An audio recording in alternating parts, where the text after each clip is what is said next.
Welcome, everybody, to yet another episode of the Beard Al Podcast, the podcast about two of the greatest things in the world, beer and Weird Al. And we are on track 3 of the Even Worse album, but this is the first track where we have a special guest person on the panel with, Russ rolled his chair in here as he is wont to do. So you're here. Hi, Russ. Hello. And we have the incomparable UH Jeff, who I just love saying that. Hello, Jeff. How are you? Oh, it's so nice to be here. Thank you for having me. I love it when you come on the show. I can't believe I'm the first guest on Even Worse. Is it because we're on the best track of Even Worse? I mean, it could be that. It also very well could be the fact that I couldn't think of anybody else to discuss Fat with other than the biggest Michael Jackson fan in the world in the room here with me. And I was like, well, we don't need anybody else for this. And then, Stuck in a Closet with Vanna White. People weren't clamoring to discuss. So we just... Except for me. Except for you. So it was like, all right, well, let's do this. Did we reach out to Vanna or her weirdly hot son? Her weirdly hot son. No. So okay. I didn't. I feel like the only thing I have in common with Vanna White is that we both like to crochet. Well, I have questions for her based on the discussion we had last week. So yeah. So people listening to this heard Russ and I talk about this, but Jeff, we have to because you are so deep into these things. One of the things that we kind of hit both of us while we were having this conversation is that throughout all of Stuck in a Closet with Vanna White, she doesn't do anything. Everything else is happening, but she's just there. She's just there. Yes.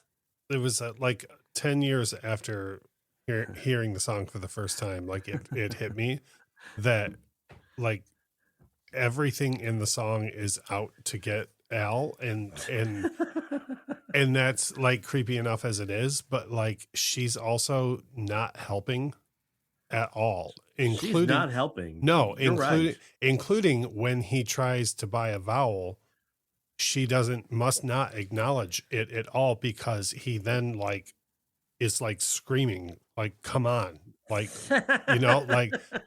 so I have questions for her. If I ever do encounter her, I would like to know, why not help? Why, so. Why not help? I wonder if Al and she had it out on during their time on Naked Gun 33 and a third. I have to assume so. Yeah, why didn't you? They must have finally hashed it out. Probably. I'm sure they're okay now. Why didn't you come into my dream and help me? How dare you? How dare you wrong me in my dreams? Yes. So, but anyhow, that's not what we're talking about today. We are on track 3, which is this song's just 6 words long. Hooray! Yes. And so, Jeff, the last time you were on the show, I gave you carte blanche, or as we like to say in our house, I gave you Kate Blanchett to pick whatever song you'd like, and you pounced on 6 words long immediately. Yes. So I feel like at the jump of this, before we talk about all the cool projects you have going on, I just need to ask, why? Why did you jump on this song so quickly? I mean, you've heard the song. Yes. Yes, of course. Pardon both of us. I know. I'm the only healthy person. It's like coffee talk, but coughing talk. Right. Coughing talk. I love this song. I've always loved this song. I love a meta joke, and I love a breaking the fourth wall, and it's hard to do that in music, and he has done it here. Yeah. And I really love every part of it. He's firmly mocking pop music in a way that, he mocks pop music all the time, but in this case, it is very specific and targeted and hilarious to me. Yeah. I could not agree more. We'll talk more about this, but I can't let this get away from me. The documentary, the film, this thing that you are clogging my Facebook feed up with in the best way right now. So sorry about that. Don't apologize for it. It's delightful. I almost I can count on it now. Every time I open my phone, I was like, what's going on with these ladies now? Well, now you know. Now I know. Now I know. But the people who are listening may not have the same Facebook algorithm I do. Foolishness. I know. Mm-hmm. A few weeks ago, we premiered. We did a West Coast premiere in San Francisco at SF Indie Fest, and I don't think we sold out the night, but we had probably about 200 people there. We were close to selling out. That's awesome. And it was the best screening we've had yet. The energy in the theater was wonderful. The support we had from the community was so great.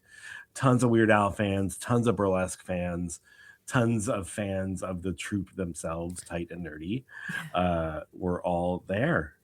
Tight and Nerdy originated in San Francisco, so it was in Oakland, but close enough. Close enough. And did they come out to support us in a really special way. So it was great. We had a great time. I love it. I love it. I just like, it's just so cool, how different expressions of joy can occur, and like Weird Al's like right in the middle of all of it, Yeah. Like, come on.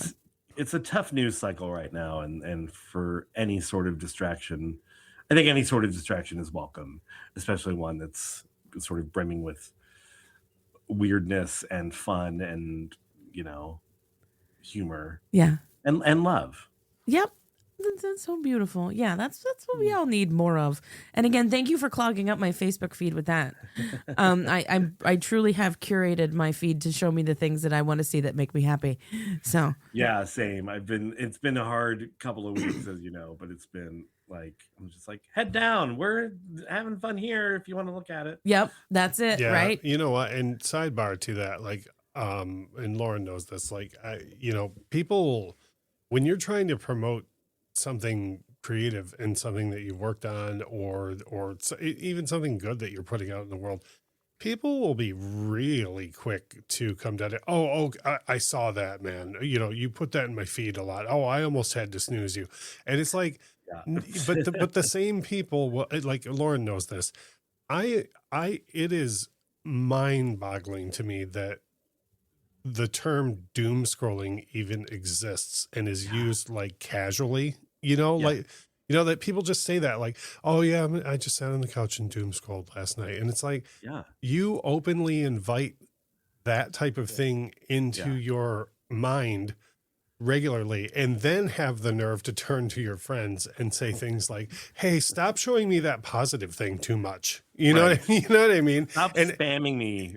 Yeah.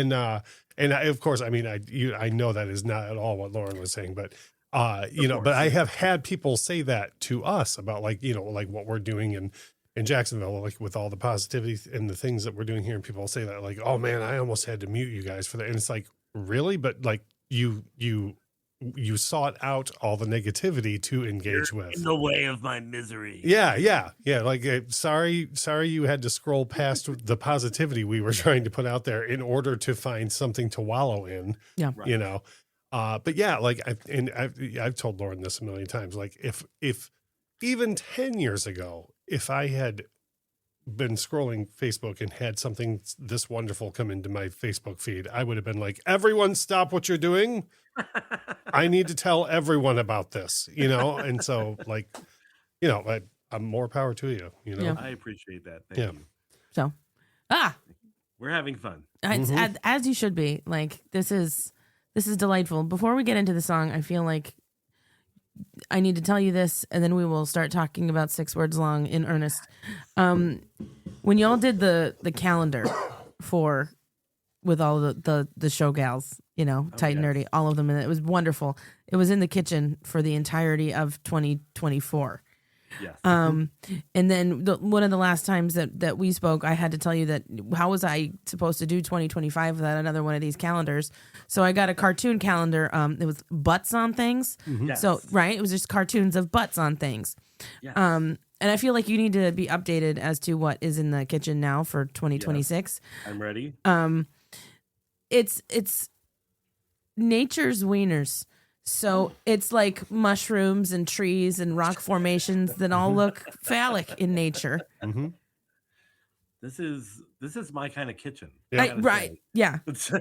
Thank you. I just felt like you needed to know that, I don't think we even had a calendar hanging in the kitchen the year before that, but then I was like, I got to get this one, and now it's like, well, how do I continue with this silly and slightly naughty thing going on in the kitchen? So I just wanted you to know the I update. appreciate that. Thank you. Yeah. So there we have that. We've closed the loop on that. Sweet. And I'll sweet. circle back in Check. 2027.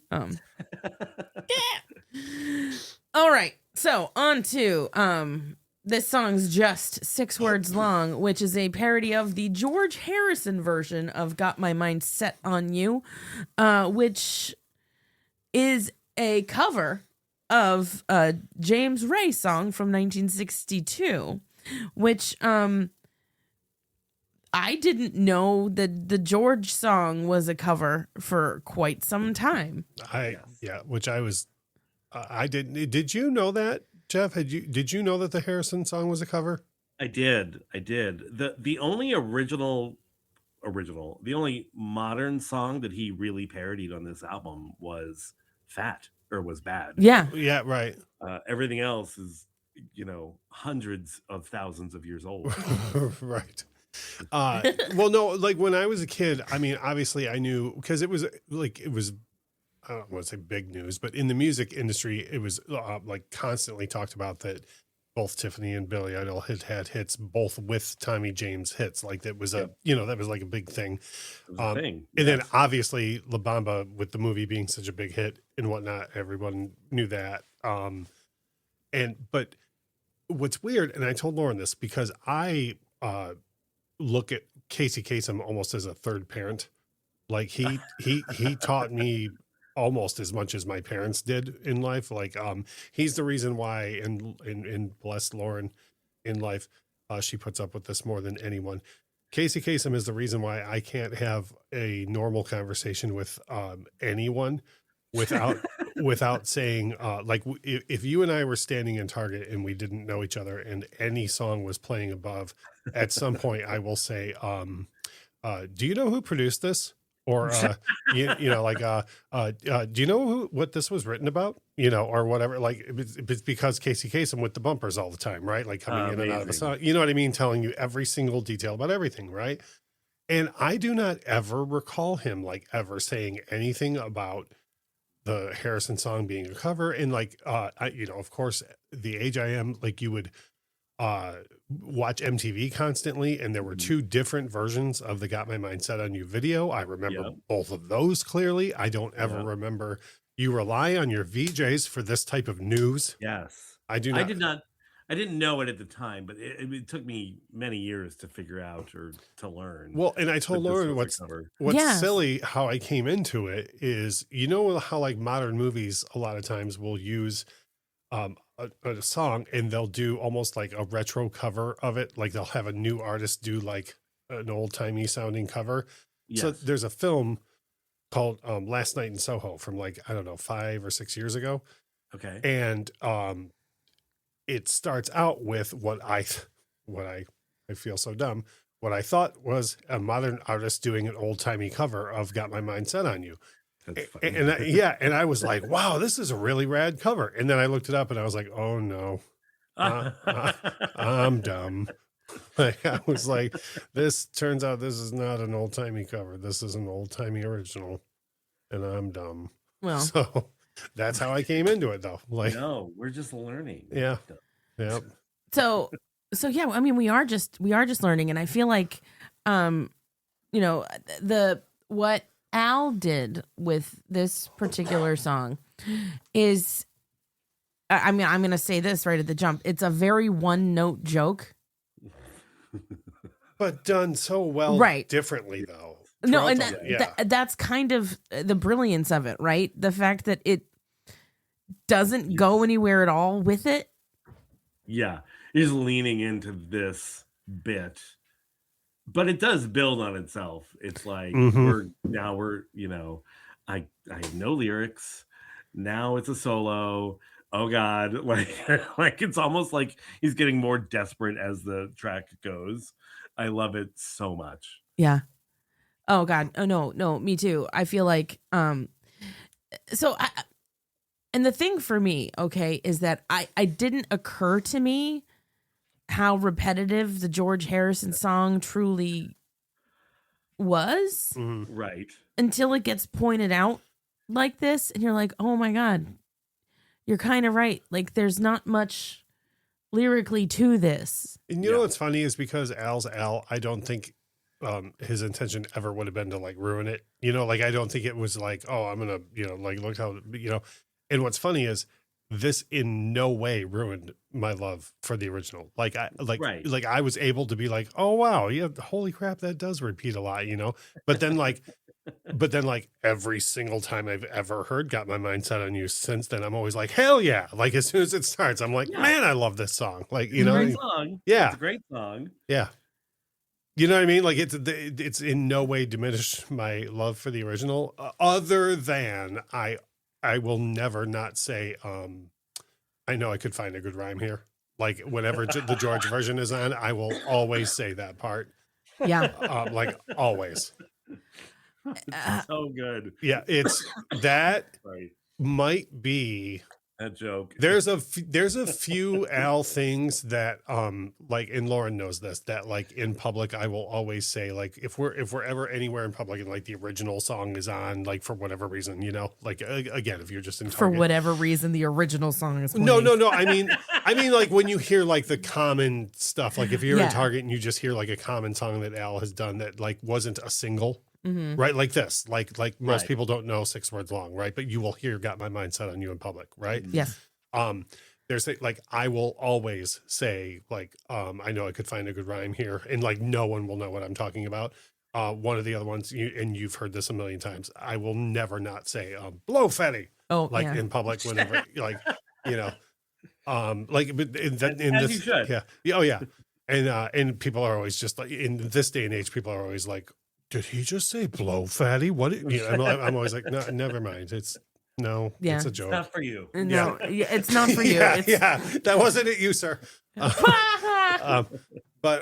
yeah. Anyways, that I know I could find a good rhyme here. I will always say that till the end of time. That's the only thing that changed. It's so funny. Yeah, for me. It's deceptively complex. This song, I think, it is. And then it gets more complex the more you dig, which we can get into in a moment. We sure can, because I mean, Jeff, you uncovered something for us today that like I like. So this is just getting more and more intense, you know, because I know full well that like George was the funniest of all the Beatles. Yes. Right. He had the deepest appreciation for like actual good, nuanced comedy and contributed actively to good, nuanced comedy. Right. Yes. So I'm very familiar with George's place in comedy. And so I was like, oh yeah, well, obviously George probably thought this was hilarious. And then Jeff, you sent something over to us today that I was like, oh my God. So tell the people what I didn't even know this existed. So I didn't know for a very long time, I was not aware of this, but there's, I was reading Eric Idle's autobiography a few years back, and he was talking about his association with the Beatles, specifically George. And, you know, I think George was like a producer on Life of Brian, maybe, or one of those movies. I think like both Brian and Grail. Yeah. And Grail. Yeah.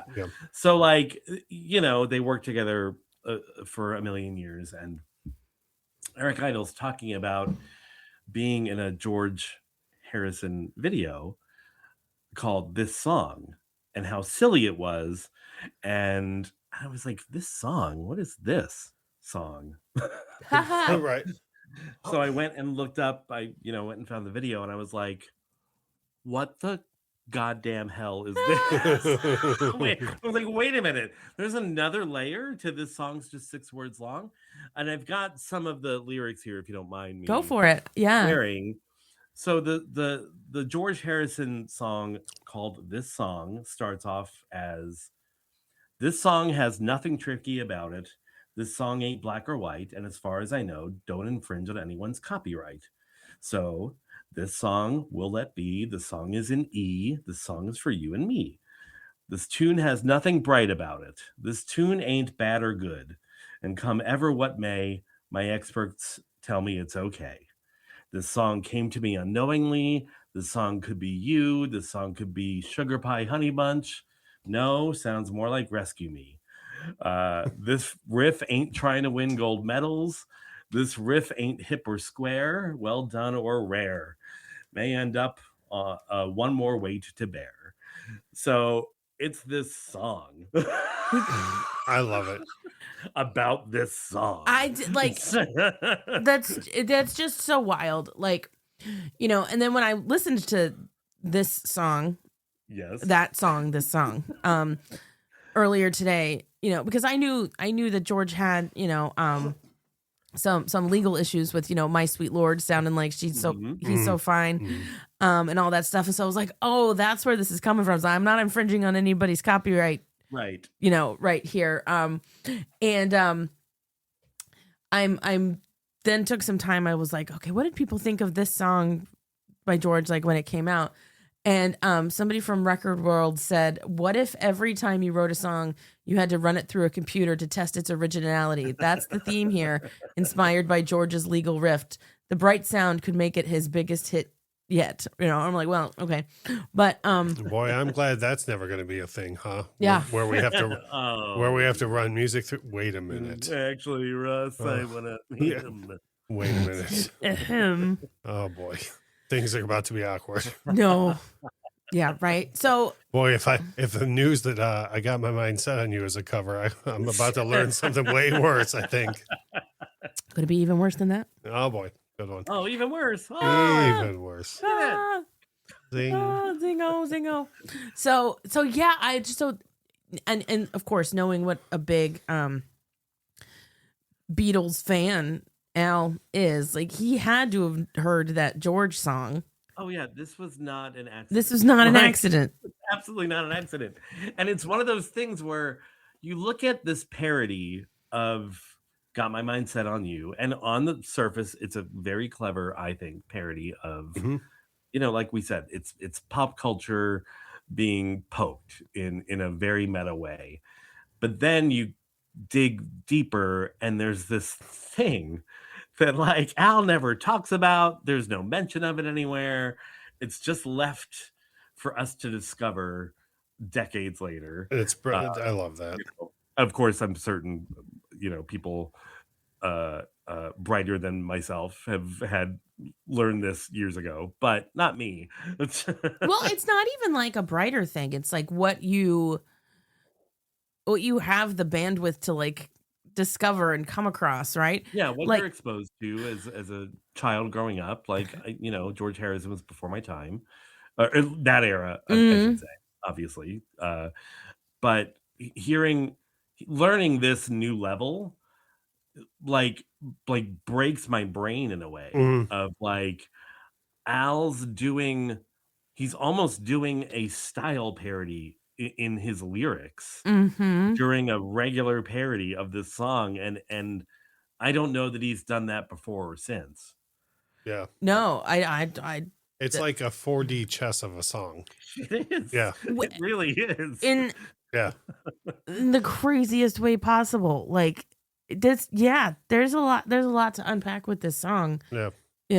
And we're doing a pretty good job of it, I think.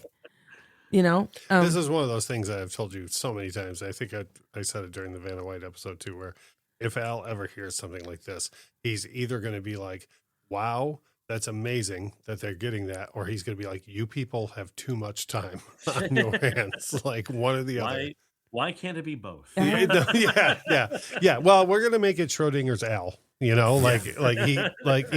I prefer to think like I'm going to leave it to where, like, we'll never know, because there's a better than even chance we're never going to know. So Al is either fascinated in a good way or in a bad way, and I'm never going to know. So, we just keep doing what we're doing, man. Yeah. That's all we can do. So I'm going to take a moment here, throw this to an ad break, and then we'll come back and keep talking about this song's just 6 words And, long. speaking of the ads, Lauren mentions this all the times, but remember that the ads that get played for you are based on what you choose to Google all the time. So don't write Lauren a comment or an email and tell her that you're mad about the ads that played, because the ads that play are based on what you decided to look up on the internet all the time. So what you're about to hear is your fault.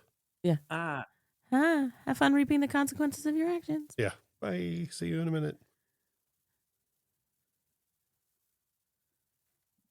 And we're back. Man, I can't get back in that cab. Ugh. That ad was so specifically awkward. Wasn't it? I Wasn't heard there was something about some sort of burlesque Weird Al show, I heard. Oh, was it brought to you by Titan Nerdy? Yeah. In the Midwest soon? Well, I had Googled that like moments ago. And so Yeah, coming to the Midwest soon. Yes. I needed to come to the Southeast. Yeah, it does need to come to. We're working on it. Ooh. We have Always plenty of working on it. venues in Jacksonville that do burlesque shows regularly. Hey. We do. One of them is also an axe throwing venue. They don't throw dear. axes at the performers. We No. should be clear. Yeah, and I mean that would be some danger burlesque right Yeah. there. So I don't have a pun for that. No, that's okay. I don't either. I thought I might, but I didn't. no, I don't either. No, I know. Sorry. No. Oh wait. It's the Dayquil. Yeah. Right. Yeah, you're stumped There you go. because of axes and Oh, stumps. nice. See? See, we get there. We did it. Yay, we got there. Even worse. Yay, even worse. To ease us back into the song, there's one thing I want to bring up about this, because and although this is a fairly simple sounding song, Mhm. the original got or George's version of Got My Mind Set on You, and I think we've talked about this a great deal, certainly starting with Fat. This continues that thing where the production is so close to the original. Like you could put 6 words long on like just in the other room, and like to someone who's like not paying close attention to the lyrics, and I don't think the average person would be able to pick out that it's not Got My Mind Set on You playing. You know what I mean? Like Yeah. it's so close, and there's so many little nuances to the George version, even though it's a very simple thing. Like just that, like, and this is so dorky, but like the echo on the claps is exactly the same, Oh, nice. like to the original. And there's little things too, like the way Al does the vocal flourishes as the song goes up, like the 6 words long, like the, you know, and there's the on the outro, the where he goes, this song is 6 words long, like because he's singing it like the way with a little more flourish, the way George sings it. Like every little detail is in this. It's just, I love it so much. I love the production on this record. Like the whole of Even Worse is so close to the original on everything. Such a great record, and this song specifically is Mm-hmm. among my favorites. That's why I'm here. Well, in general, or this is one of your favorite Al songs in general? It is. It's, I would say, a top 5 song for me. I love Like, that. truly. I love that for you. Thanks. It's a good song. So let me ask you this, because there are certain pockets of the internet that get all up in arms over, You don't say. I know, over the title of this song, right? What? Yes. Well, because here's the thing. It's parentheses, this song's just, close Yes. parentheses, 6 words long. So the title is 6 words long. But then when he sings it, he sings this song is just 6 words long. Does he, or does he just This extend? song's just, the songs just. It's There's- hard to get that. There's parts in it where he Song says is- this song is just, but there's most of it he says this song's just. There's at just- least one where he says this song is just, like clearly he says this song Right. is just, but most of it it's I will forgive him. I'll round up. yeah. Yeah. I'll round down, I guess. Well, technically. give it to him. Yeah, we just got to give it to him. Also, if I'm gonna get spend my time. Well, I'm not going to spend any of my time getting mad about something on the internet. But if I was going to spend time getting mad about something on the internet, it's not going to be nerdy? that. Oh, It's not going to be the apostrophe in that song being right. pronounced or not.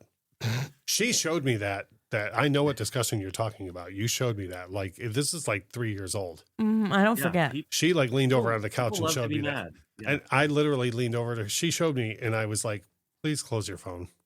Like, you know what I mean? Like, I was just like, why? Of all the places on the internet that there should be heated debates happening, Weird Al places should not be those places. Right. You know? I Mm-hmm. agree. Yeah. This is a place for love. Mm-hmm. Yeah. Weirdness. Consensus. We have a quorum. Yeah. Yes. Yeah. We're all in agreement. So I'm trying, I do a lot of, when we're going through these album series, kind of, we're talking about individual songs. But I also feel like the placement of this song, where it is sequence wise on Even Worse, is kind of perfect. Oh, it's perfect. Yeah. You know, because it's you're coming out of Stuck in a Closet with Vanna White, and then you go into this, and then you leave this and go into You Make Me. Yep. Which the record starts with 4 completely different genres in a row. Yep. 4 completely different type of productions. Mm-hmm. In a row. Yeah.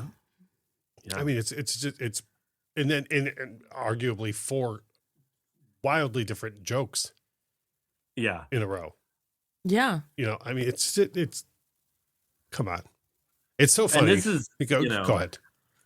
I was going to say, this is a subject matter Al doesn't, like, songwriting is not a subject matter that comes up a lot in his music. Mm-hmm. Right. It does a bit in, like, Smells Like Nirvana, an Achy Breaky Song, but this is the first time we're talking about the process and how, like, and I love how it's treated here. It's so fun, and it's so funny, and it's so stupid. And it works on so many levels. Like, the joke does. Like, just right off the bat, it's either you could just be a person that goes, oh, he's making fun of the fact that song is so repetitive. Or you could be a person that goes, oh, you know, the money for nothing aspect. Oh, he's making fun of the fact that his job is so easy. Or, you know, like what they do is easy, you know. Or they're like, oh, well, he's making fun of the fact that, like, all the music on the radio is just so simple, you know, like it works. Yep. And then you go to joke level 400, which is what you're talking about with, like, this song and Got My Mind Set on You and the George Harrison song from the lawsuit, and you're just like, wait a minute, that's, you know what I mean?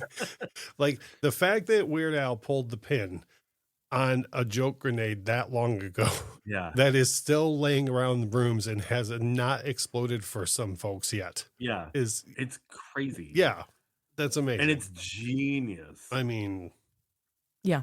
And, like, what else are we not seeing yet? Oh, I've said that. So I've said that to Lauren so many times that there are as much as all of us, like the 3 of us alone, have thought about all of this stuff on every little thing on all the albums that we have. There's going to be a thing 5-10 years from now on something where I'm going to go, oh, wait a minute. Yeah. You know, like, and I can't. That's amazing. I know. Like, seriously, like. It's when we get having discussions like this make me wish that I were more than just an adjunct writing instructor, and that I actually had more, like, freedom to design my own class, because I want to teach a Weird Al college class so badly where, like, let's dig into this, like, let's, like, dissect these things, you know? So I get doing a lot of that here on this show, but, like, man, I'd love to teach the people, you know, and legitimize it. I am. We you don't get any college credit for this. Which I would B- then. Wait a minute. I think I know you don't like this type of language on your show, but it's malarkey. It is. Wow. Yeah. I'm gonna have to bleep that in post. Yeah. But yeah, I have thought about that before, Jeff, like, many times, like, how much am I not getting yet?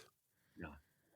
for as much as I have gotten and as much as I've really taken in, I'm thinking, I bet there's so much more that I haven't got, like a turn of phrase here or a reference there or whatever, that I'm just like, someday I'm going to get.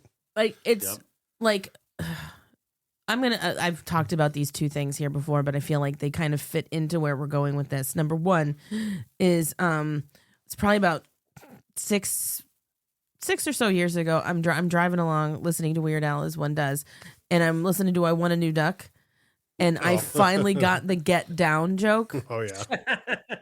He even asks, get it? And truly, it was finally hearing the get it finally registered, and I was like, oh my God, I do get it. Oh my God. First of all, embarrassingly late. And then number two, is this going to be Amish Paradise? Yep. Oh boy. May I quickly tell the story? Tell it, because it's funny.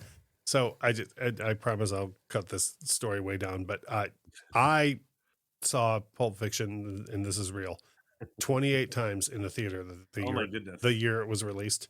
Oh boy. I saw it actually the fall before it was in wide release at an art theater in Ann Arbor, Michigan, and I just was like evangelical about it. Like anyone who even was near a theater, I was like, would you like to go in and see this film? So I've seen it a ridiculous amount of times since then. And I had learned, I don't know, about a year and a half, 2 years ago, that Lauren had never seen it. And I was like, oh no. So, oh, wow. Yeah, I was like, well, we are going to take the next 7 hours. I think that's the runtime. At least, yeah. And I was like, we're going to watch Pulp Fiction. So not even remotely considering the Amish Paradise thing, we're sitting there watching the film. And then the I'm going to get medieval line happens, right? And if you've seen the film, that's a very delicate scene. And I'm not even thinking of Amish Paradise while we're watching it. And so we're watching that, and Ving Rhames delivers that line, and it's all in all of its seriousness, and the house is quiet. And then Lauren grabs my thigh, sits forward, and goes, I get that line in Amish Paradise now. And it like took me like a good 5 seconds. Like I sat there and I was like, what? And I go, oh my God. Like, because I just thought, like, even if you'd never seen Pulp Fiction, I thought everyone knew what that reference was. Sure. But like, nope, she just had never. So when she's seeing everything that happened in that scene, taking it all in, and then he delivers that line, and then only Lauren, her brain goes, wait a minute. That's why he's going to have to get medieval on his hiney. It was incredible. It was the absolute best. Like I think we paused the movie for a solid half hour just so I could like understand what just happened. Yeah, unpack that, right? Yeah. So yeah, like. But yeah, the overall point is like there's going to be so many things that Weird Al's pick up somewhere. Creative output is the gift that keeps on giving, because we love this song and it's so deceptively simple, but I'm sure there's things in it that like we haven't noticed. Is you get people again, on the internet like looking for stuff. And here's one that I was like, oh, that's a stretch, but it's funny, right? So the bit in the song where he's and over. He says and over 12 times. Mm-hmm. Yes. And if you Google it, there are, quote, at least a dozen cities in the United States named Andover. Yep. Oh, boy. That was a thing. Someone had told me that somewhere along. I think maybe I think I saw him do this on the Alapalooza tour, or maybe. Anyways, I saw him do this in the mid-90s, and someone told me that after that. And I was like, no way. Like, that's crazy. And so I looked it up somewhere, and yep. But yeah, the internet says at least a dozen. And then if you dig deeper, there's like 18. So it's like, okay. Yeah.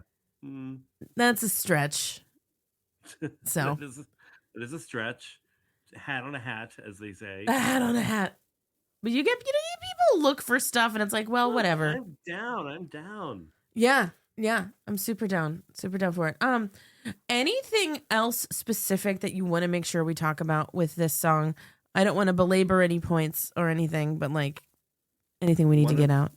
One of my favorite lines Mm-hmm. in this song, I gotta fill time, 3 minutes worth of time. How will I fill so much time? I'll throw in a solo, a solo, a solo, a solo, a solo, a solo here. Oh, yes.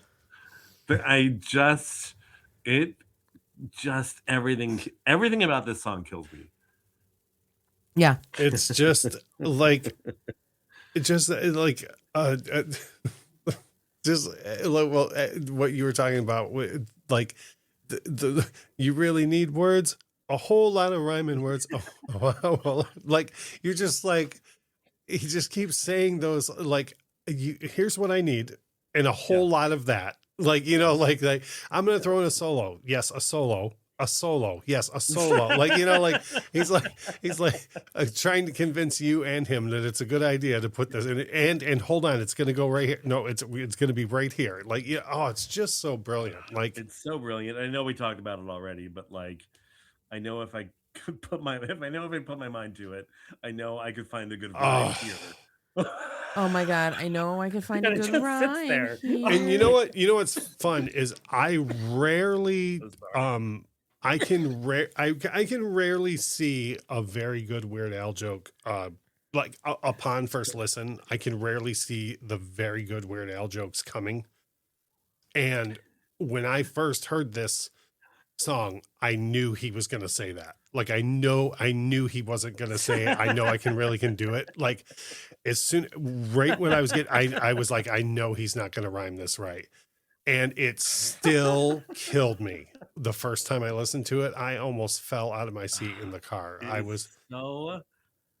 It's so great. And the way he hits it too is so extra, making sure you know that is not remote. Like, cause like you get some artists like John Bon Jovi John Bon Jovi is like the king of trying to morph a word into making you think it rhymed when it didn't, like, you know, to like mispronouncing a word. And Al is just like, find a good rhyme here. By the way, all in on that too.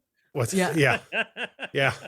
Oh my God. But I just love how hard he hits here. I'll take that rhyme at the artist. Yeah. So He's like, I would really like to let you know that this does not rhyme in any way, shape, or form. Like, oh, it's just brilliant. I love it. It's also that, and also he's stating as the writer, like, I'm not gonna put my mind to this. Like, if I did, there'd be a rhyme. But here we are. I love it. Yeah. And I just love the the commentary that it makes on like what people think a good pop song needs to have. Like, I know you're probably sore that I didn't write anymore. I just didn't get to complete it. That's why I gotta repeat it. Like, how many times have you like heard a song and you're like, oh, they could have wrapped this up like a minute ago, you know, because it's just like so repetitive on it and stuff. I just think it's fantastic. You're right. This song is so good. Song, every time it comes on, I will play this song like 3 or 4 times in a row. I cannot get enough of it. Good. I just can't. No, you can't. And I won't. And you shouldn't. You shouldn't have to apologize for that. Not one bit. And you don't. I feel like that's if we're all set, that feels like a good note to wrap this up on. What if we do 48 more minutes? Oh, that's too many.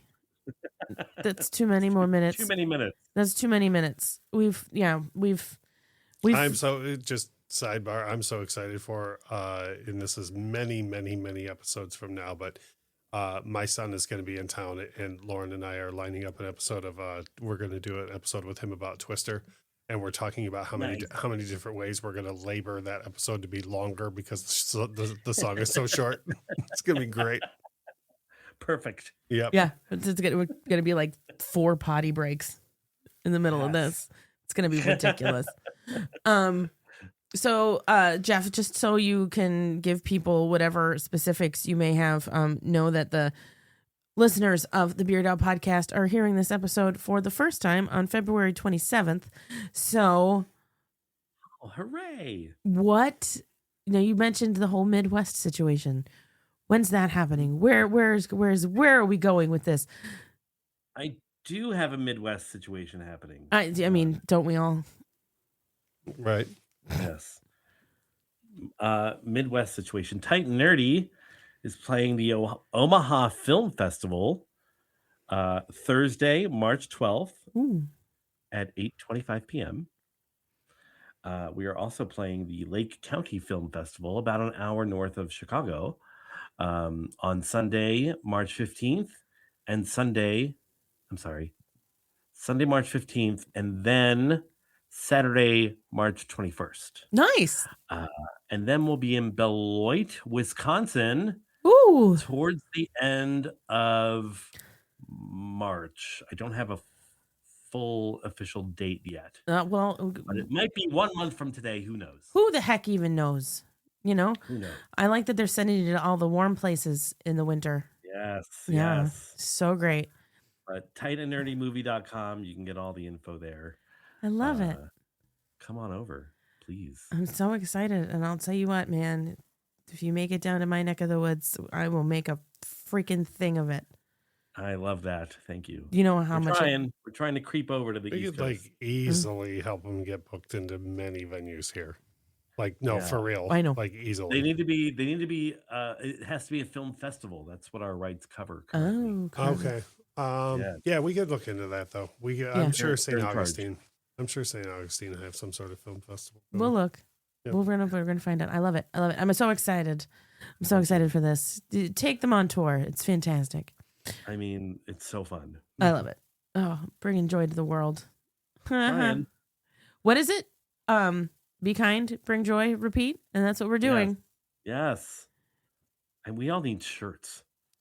I literally just this very day painted "Be kind, bring joy, repeat" on the little piece of wood, decorative wood between the cabinets above the kitchen sink. It's not Oh, a I little love piece that. of. It's not a little piece I of mean- wood. It's like 6 feet long. This board is just 6 feet Yeah. long. Nicely done. Thanks. Yeah. But so I did that. So I've got it in the kitchen, but I feel like we do all need t-shirts. Yes. So Al, if you're listening, Visors. visors, buttons, patches, Right. Yes. tote bags, One shoe. one shoe, just one, Yes. Just the one. just the one shoe, fanny packs. Yes. Okay. Perfect. I love it. Beautiful. Well, Jeff, thank you so much for talking with us about Thank you for having me. the song, and we'll have you on again in the UHF album discussion. Should you want to be here? I pick all of them. I was I going to pick say it's all the of them. record of his namesake. He's Yes. That's true. yeah, he's got it. What if I was like, I don't even know that record? I Yeah. don't know. I'm not familiar. What? Hmm. You're like, wow. You say he has an album called UHF. How did you even know? What a coincidence. Huh. What a coincidence. A coincidence, indeed. All right. No, we're wrapping this up. Jeff, thank you for being here. Russ, thank you for being here as Oh, always. it's literally the least I could do. I know. It's true. Thank you so much. Yeah, and we'll come at you again next time, people. And as always, be kind, bring joy, repeat. Goodbye.